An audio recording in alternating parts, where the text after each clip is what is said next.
Selamat datang kembali di channel YouTube Status Seleb. Pastikan Anda semua tidak lupa untuk menekan tombol like dan subscribe-nya terlebih dahulu ya, serta mengaktifkan lonceng notifikasinya, agar dapat terus mendapatkan informasi dan berita viral, seputar selebriti juga berita sosial dari channel kami. Jika sudah, mari simak videonya sampai habis. Mencurigakan, Rohman Hidayat bungkam ketika jejak pelaku dan bercak darah di plafon TKP kasus Subang telah diketahui. Peristiwa perenggutan nyawa ibu dan anak di Subang telah menginjak pada bulan ke-7. Hingga kini peristiwa yang menewaskan korban Tuti dan Amel itu masih terus menjadi misteri.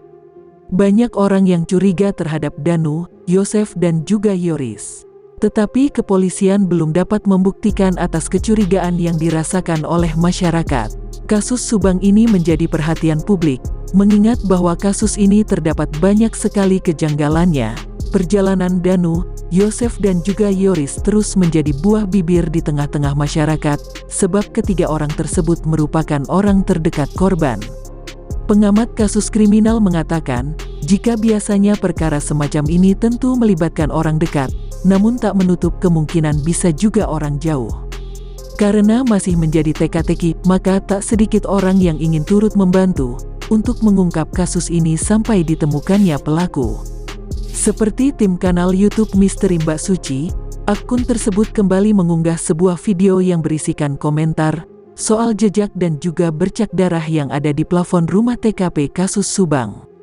Mbak Suci sendiri pun menduga bahwa jejak kaki atau sepatu dengan bercak darah di plafon tersebut memang milik sang pelaku.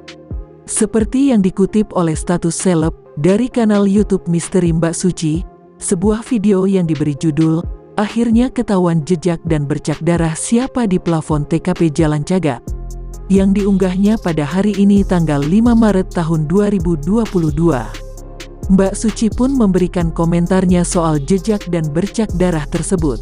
"Saya berpesannya begini, kalau yang ngerasa itu jejaknya, jejak sepatu ataupun telapak kakinya, atau bahkan kakinya terluka gitu kan, siapapun itu. Kalau misalkan dia ngerasa, kamu segeralah mengakui dan segeralah menyerahkan diri," tutur Mbak Suci. Pesan lainnya juga ia katakan kepada sang pelaku, yang kemungkinan masih berkeliaran di sekitar tempat kejadian. "Supaya apa? Biar hidup kamu juga pertama tenang, jadi kamu juga gak kepikiran, gak stres, nanti kamu jadinya kayak sakit, beban banget gitu kan kepikiran, jadi stres gitu," imbuh Mbak Suci. Dirinya juga menduga bahwa pada saat kejadian berlangsung ada warga yang memang melihat juga mengetahui aksi keji yang dilakukan oleh pelaku pada tanggal 18 Agustus tahun 2021 lalu. "Tapi saya sempat berpikiran, kayaknya kalau saat kejadian itu ya, kayaknya ada warga lain yang lihat deh," ungkap Mbak Suci. Lantas ia menjelaskan tentang alasan mengapa ia berpikir seperti itu, sebab pada waktu subuh, tentunya warga sudah mulai ada yang beraktivitas.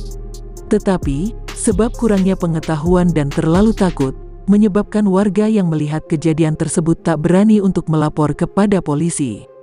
Dan sementara itu, kuasa hukum dari Yosef dan juga Yoris, kali ini memilih untuk bungkam, tak lagi banyak komentar yang ia lontarkan, ketika ditanya soal bagaimana kelanjutan dari kasus pembunuhan di Subang ini. Rohman Hidayat memilih menutup mulut rapat-rapat untuk membicarakan kasus Subang, padahal pada saat sebelumnya dia selalu lantang untuk mengungkapnya. "Sudah tidak ada lagi yang dibicarakan, selain menunggu dari pihak kepolisian untuk mengungkapnya," ujar Rohman Hidayat.